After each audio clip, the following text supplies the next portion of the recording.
Les femmes montrent leur satisfaction au colonel Assimi Goïta, président de la République du Mali, en disant qu'il les a donné tout ce qu'il faut pour qu'ils soient les gagnants de cette guerre.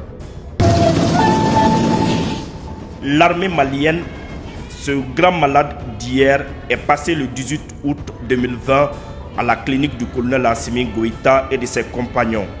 Après examen, l'équipe de professeur Goïta identifie la pathologie et prescrit l'ordonnance. Le ministre de la Défense et des anciens combattants rassemble les médicaments et les met à la disposition du général de division Oumar Diarra, chef d'état-major général des armées. Un traitement de choc est fait. La patiente, dont le pronostic vital était engagé, est remise sur pied. En pleine forme, elle reprend ses missions et fait la fierté de tout un continent dans la lutte contre le terrorisme. L'une de ses meilleures stratégies que les terroristes n'arrivent pas à cerner, ce sont les actions des groupements tactiques interarmés. Les prouesses de Kamandian sur le terrain sont jusqu'à présent chantées par ceux qui vivent en toute tranquillité sans la peur au ventre. Évoluant dans l'ombre, le lieutenant-colonel Amadou Kassambra et ses hommes terrorisent les terroristes. Ils surprennent les forces du mal comme la lumière du jour surprend les oiseaux nocturnes. Lors de son passage dans la capitale, nous avons rencontré le commandant du JTIA Kamandian.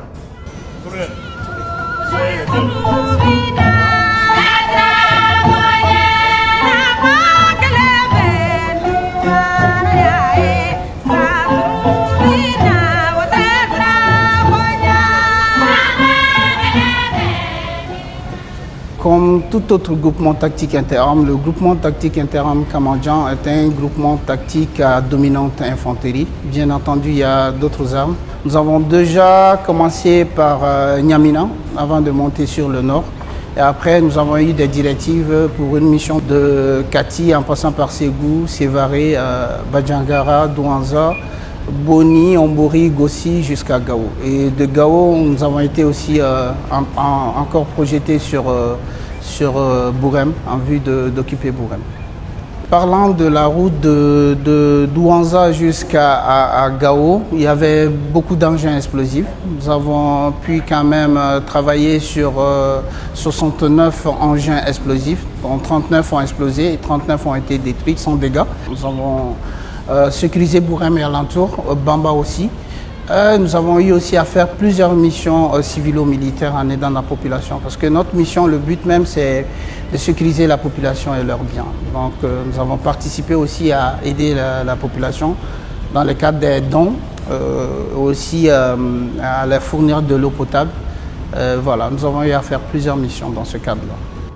Disons-le sans démagogie ni forfanterie et point de flagornerie. L'armée a totalement changé de visage. Les sourds l'ont entendu à la radio et à la télévision. Les aveugles l'ont lu dans les journaux et les réseaux sociaux. Même les muets ont pu l'expliquer efficacement à des auditoires choisis. Alors moi, je crois que c'est une chance pour moi. Une chance, pourquoi je le dis? Parce que j'ai été engagé sur le terrain. J'étais sur le terrain dans les années 2012. Donc je vois une grande différence en termes de moyens, en termes d'équipement, en termes de volonté, en termes de capacité opérationnelle. L'action qui m'a rendu fier, je dirais, c'est quand Kamandian est arrivé à Douanza. Arrivé à Douanza, nous avons fait quand même quelques jours à Douanza. Et à partir de Douanza, les gars ont lancé un message. Ils ont dit que ce n'est pas possible que l'armée arrive à Gao, que nous ne pouvons pas utiliser la route. Et les directives étaient claires.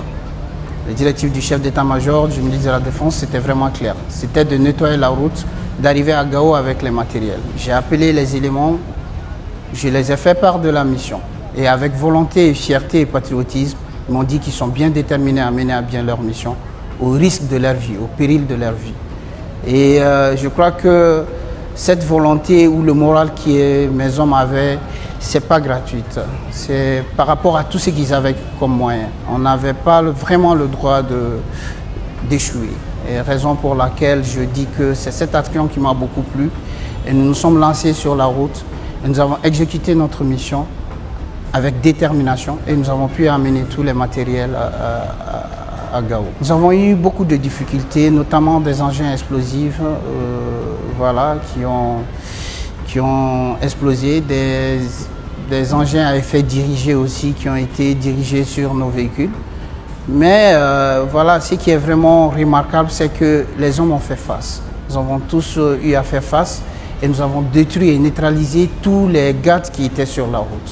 Les terroristes sont des nègres qui cherchent à se faire passer pour des géants. C'est mal connaître nos hommes qui sont prêts à relever tous les défis, quitte à boire le calice jusqu'à la lie. Le message pour moi c'est perplexe, complexe mais assez simple. Le message c'est quoi? C'est de soutenir leur armée.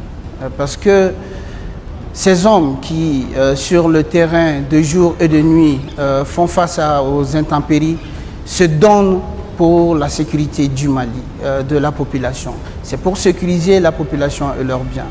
Le message est assez simple. Il ne faudra pas qu'ils, d'abord, dans un premier temps, qu'ils essaient de faire circuler des messages ou des informations ou des images qui ne sont pas réelles. Nous avons vécu la réalité sur le terrain. Nous savons ce qui se passe et l'ennemi est réellement sonné sur le terrain. Donc, c'est vraiment une fierté. Normalement, pour la population malienne, ils doivent quand même continuer de soutenir leur armée. La